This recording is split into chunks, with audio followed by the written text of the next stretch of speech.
Assalamualaikum warahmatullahi wabarakatuh. Hai, jumpa lagi di Kelas Prima. Di video kali ini kita akan membahas tentang matriks. Ada apa aja di matriks tersebut? Saksikan video ini sampai selesai. Apa sih fungsi belajar matriks itu?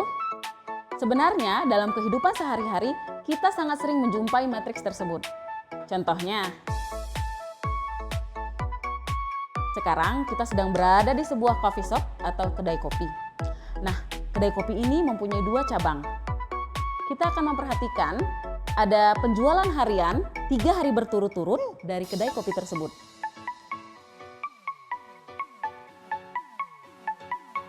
Dalam matematika, ini bisa kita sebut sebagai matriks. Kenapa? Karena pengertian matriks itu sendiri adalah sebuah penyajian data yang memiliki barisan dan kolom. Kita perhatikan kembali, di sini yang dikatakan barisan adalah garis yang horizontal, data yang horizontal, atau di sini adalah item menunya sendiri. Sementara kolom itu adalah tanggal penjualannya sendiri, atau yang berbaris secara vertikal. Masih bingung? Ayo kita ke kelas. Untuk lebih memahami materi matriks, kita akan menghilangkan item menu dan tanggal penjualannya. Oke, sekarang yang tersisa hanya deretan angka yang berupa barisan dan kolom, sebuah matriks A dan matriks B.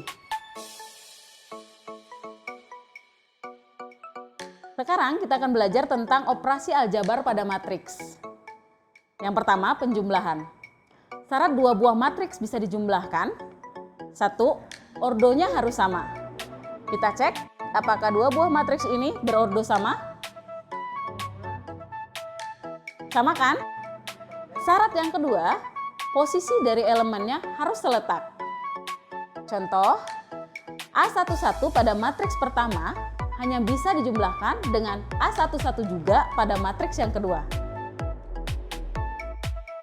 A12 pada matriks yang pertama hanya bisa dijumlahkan dengan A12 pada matriks yang kedua.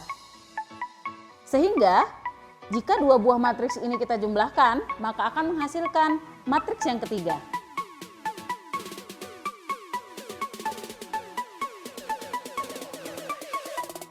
Berikutnya, pengurangan matriks. Pada prinsipnya, pengurangan pada matriks hampir sama dengan penjumlahan pada matriks.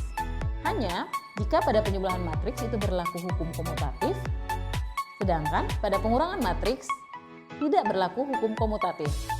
Contoh, pada penjumlahan matriks, A ditambah B itu nilainya sama dengan B ditambah A. Jika pada pengurangan matriks, A dikurang B nilainya tidak sama dengan B dikurang A. Mari kita lihat contoh berikut. Oke, pada matriks A dikurang matriks B, maka akan menghasilkan sebuah matriks baru yaitu matriks C dengan nilai berikut. Bagaimana kalau kita balik B dikurang A? Maka akan menghasilkan sebuah matriks yang berbeda nilainya dengan A dikurang B. Oke, seperti itu.